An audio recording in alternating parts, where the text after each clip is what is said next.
Eu vou apresentar agora as meninas que são agentes comunitárias nas comunidades do Alto do Cabrito, Alto da Conquista, e Marielle Franco, a Priscila Oliveira e Lucila Marinho. Elas são agentes comunitárias no Periferia Viva, que é um programa do governo federal inserido no novo PAC, com o objetivo de promover a urbanização integrada de favelas e periferias. As duas são lideranças comunitárias engajadas na construção de rede de solidariedade, de saúde, cultura e educação popular. E elas vão trazer e compartilhar um pouco das experiências do automapeamento dentro das suas comunidades, ou melhor, dentro das ocupações Marielle Franco e Alto da Conquista.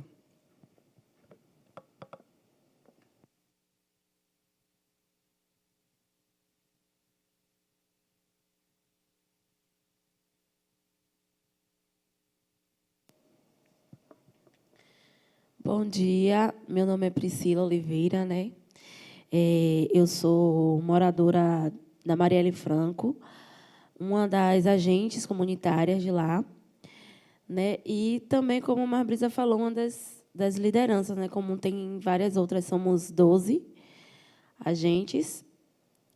E eu vim aqui para falar um pouco da história, da trajetória da nossa ocupação também, e a experiência da gente também, como foi uma aprendizagem também,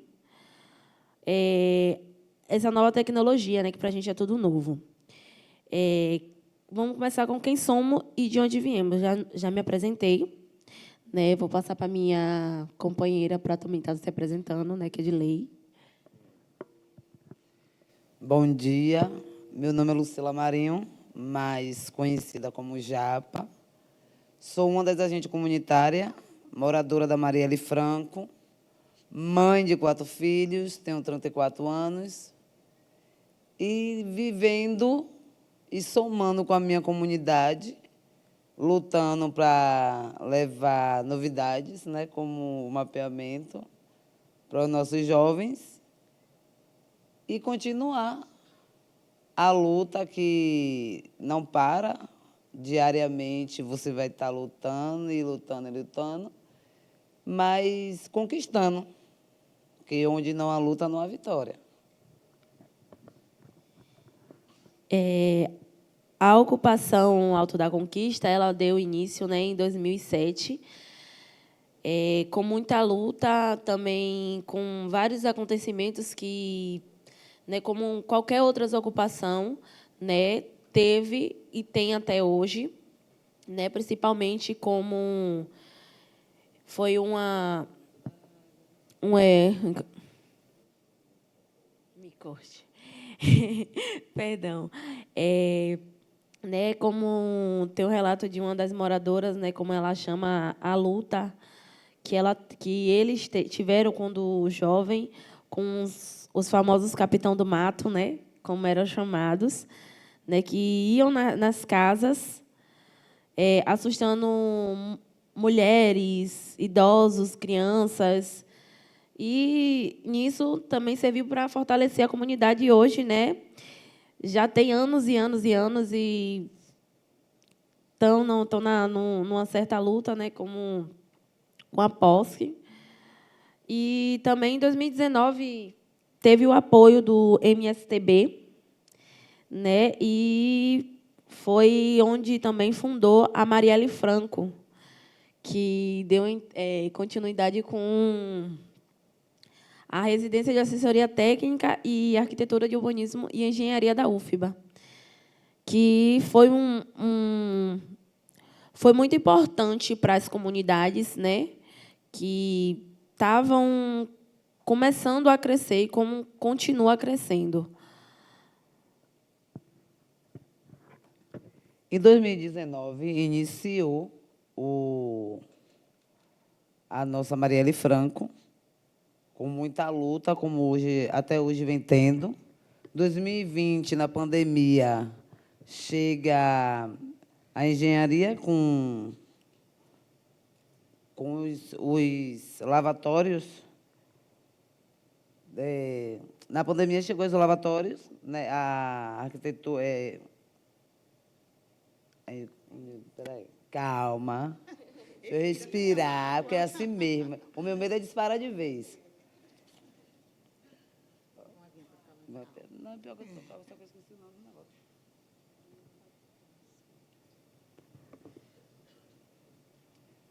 Na pandemia chegou os lavatórios com a UFBA. E até hoje eles estão com a gente, né? Que agora é no Periferia Viva. 2024 chega o Periferia Viva, que é um projeto do governo federal, da Secretaria de Cidade do Governo Federal, que continua agora em 2025, vai ter um término agora em dezembro, nosso prazo.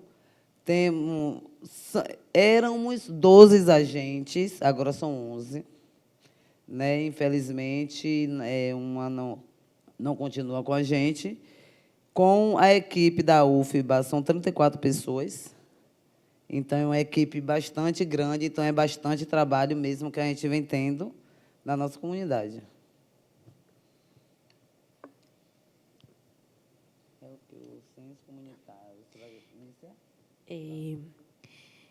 Antigamente, né, logo quando fundou a Marielle, lá tinha um censo comunitário que a gente fazia nesse pedacinho de papel. E, então, a gente tinha várias mulheres que tinham dificuldade, idosos também, de se locomover.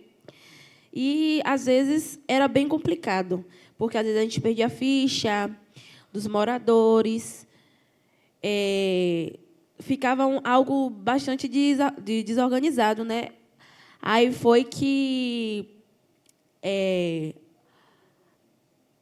a residência, né, entrou nas ocupações, né, com o aplicativo Kobo, né, que foi uma experiência gratificante, né, e isso facilitou bastante o nosso censo comunitário, né, para os cadastros das famílias, os moradores que residem nas ocupações, né, que hoje temos em torno de, acho que 300 famílias, se não me engano, né, nas duas ocupações. E ficou mais organizado, né, que a gente não precisa estar batendo de porta em porta ou marcando datas específicas para estar na escolinha, convidando as pessoas para poder estar fazendo censo, né, que às vezes tinha muita gente que não queria comparecer por causa de lama, o acesso que estava difícil. Então, isso facilitou bastante para a gente, né? E, logo após, com a entrada do Periferia Viva, a gente teve, né, a oportunidade de conhecer um pouco mais sobre computadores, né, que ia mapear os nossos lotes com o OpenStreetMaps, né? Com a professora Patrícia, a gente aprendeu sobre macroáreas e poligonal de urbanização integral, né? Conhecido como PUI. E isso, para mim, eu digo como um indivíduo, né, que eu não entendia muito, descobri um grande potencial de me localizar nas ocupações, né, não só nas ocupações como fora. Descobri que eu sou ótima, inclusive, uma ótima mapeadora. Sim, né? A gente também usou fotos pelo aplicativo Mapilari, né, que foi tirando foto de ruas que nunca existiram no mapa oficial. Porque, ao longo do tempo, eu não trouxe, né, porque eu, na verdade, esqueci a trajetória do mapa de, vamos supor, 2 anos atrás e o mapa da agora. É algo muito lindo, porque antigamente não tinha nada, não tinha rua. Lá era como se fosse uma cidade fantasma, como diz minha colega. Né? Uma cidade fantasma, que não existia gente, só tinha mato, não tinha nada, não existia. Hoje em dia, tem ruas, todas com nomes, né? Com localizações exatas, fotos das ruas, mesmo sendo estrada de barro, né? Ok. Então, a gente teve todo o cuidado de sair de, não vou dizer ruas em ruas, mas foram bairros em bairros, em equipes, né? Fazendo um pequeno tour para poder estar mapeando ruas, traçando rotas, vendo estrada de pedestres, né? Caminhos, passagens que faziam que não estava na trajetória, mas facilitava alguns aplicativos, né? Inclusive o Uber 99, que lá não batia de jeito nenhum, hoje em dia bate até onde não tem rua, mas bate. E isso foi muito legal para a gente.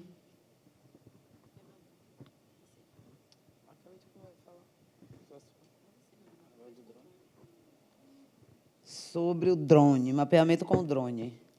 Com o mapeamento com drone, a gente teve a oficina com jovens e adolescentes na nossa comunidade. Estou até com o meu crachazinho aqui, ó, de jovens mapeadoras.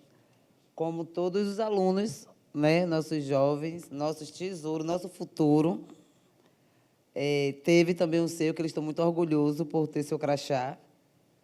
E trabalhar com drone, para mim, foi uma descoberta tão incrível que eu já vivo apaixonada. Quando passa algum drone lá, assim, de noite, falou, ali é um drone. Aí mira, não é avião. Eu falei, ali é drone, eu trabalho com drone. Eu sei o que é que eu estou falando. Sabe, a gente se apropria tão grande que, de longe, eu vejo que é um drone que está passando, né? Que seja aqueles caseirinhos, né? Aqueles miudinhos.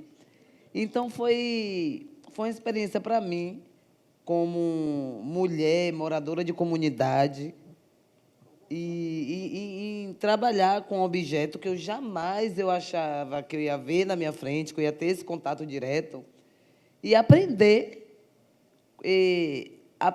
a manusear ele ainda não. Ainda não. Ainda não, mas eu vou chegar lá. Aí fazer todo aquele processo, né, de marcação,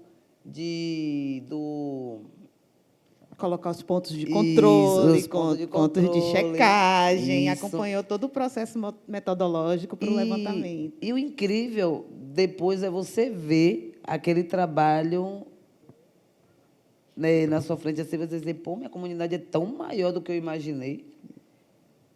É tão mais bonita do que eu imaginei, porque a gente vê por terra, mas você vê pelo ar, por cima, você vê a imensidão do tesouro que você tem. E eu tenho um ditado que eu levo comigo, que eu não abro mão daquele pedacinho de chão ali por nenhum lugar, por nenhum condomínio de luxo, por nada nesse mundo, porque foi ali que eu iniciei, foi ali que nasceu duas das minhas filhas, e é ali que eu luto cada dia, não por mim, só por mim, pelo futuro dos meus filhos, pelo futuro dos filhos dos meus vizinhos, e assim por diante. Então, trabalhar com drone, para mim, foi um sonho e a realização de um sonho.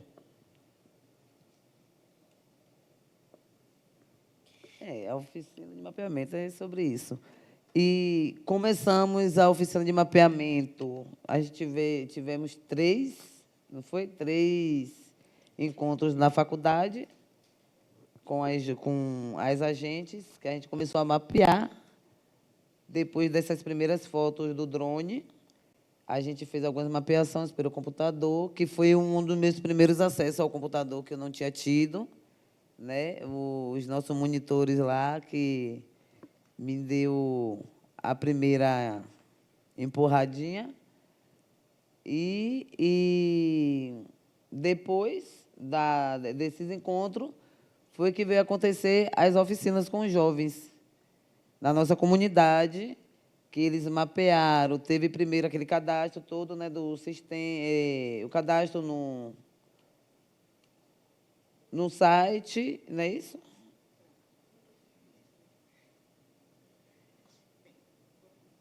Oi, isso.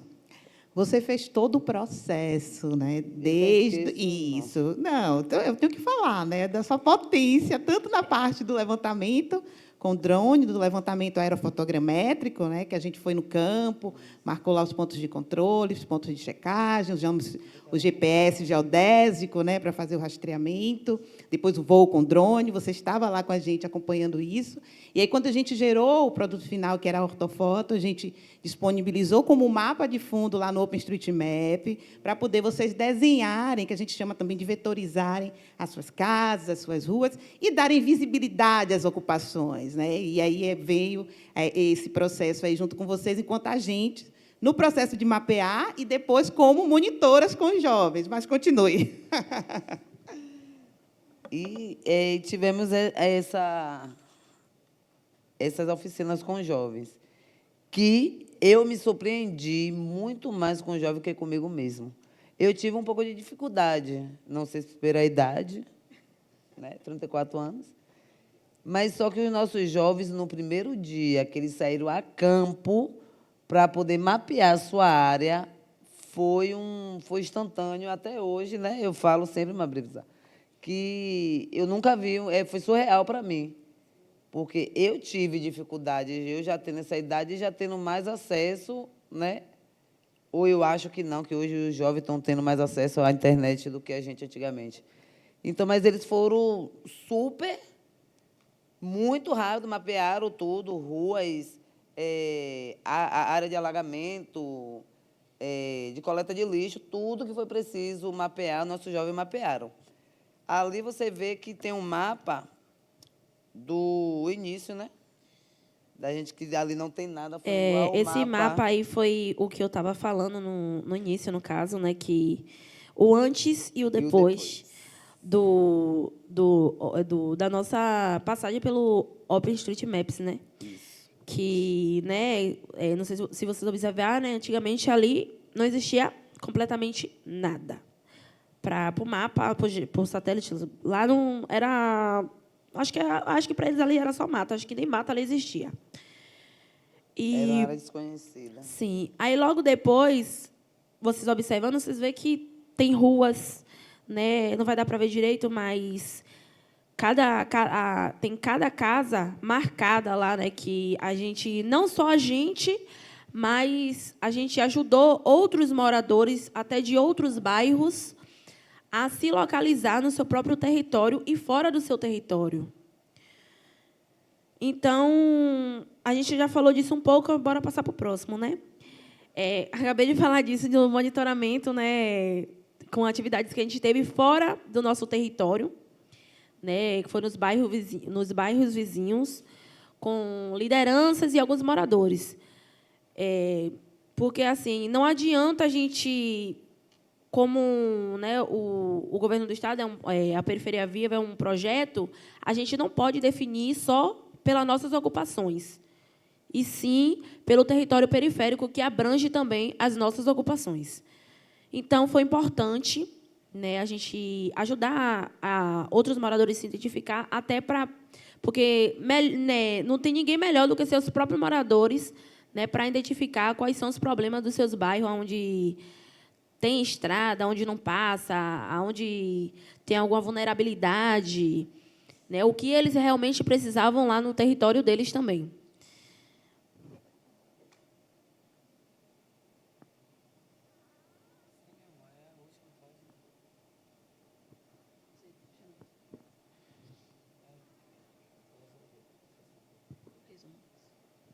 Sim, resumindo, como eu ia falar sobre o mapa ali, que a colega do início, foi como o colega falou, né? Aquele mapa que não tinha nada, e com o trabalho, o trabalho das agentes com a equipe, né? Foi que foi feito esse mapa que você vê rua, casas, rios, nascentes, escola, ali você vê tudo. Então, resumindo, o mapeamento sobrevive, renasce esperanças e traz esperança para os nossos jovens, como nossos jovens hoje em dia falam. Eu vou botar no meu currículo que quando eu tinha tantos anos, eu fui um pequeno mapeador, como o crachá deles estão dizendo, jovem mapeador. E eles falam, posso botar no meu currículo? Eu falei, pode.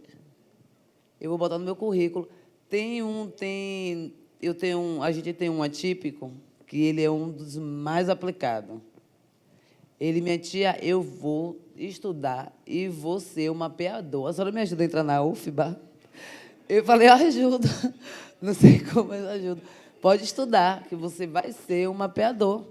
Então, isso para a gente que... É porque eu sou emotiva, viu, gente? A gente que trabalha com jovem e a gente escuta isso de um adolescente é muito importante, porque hoje ou a gente resgata os nossos jovens, ou o crime resgata eles da gente. Então, o que a gente puder fazer para trazer ele para o lado de cá, a gente faz. Então, eu acho que é isso. É só agradecer mesmo e dizer que eu sou apaixonada pelo mapeamento. Cada dia que passa, eu me apaixono mais ainda. Obrigada, meninas, Lucila.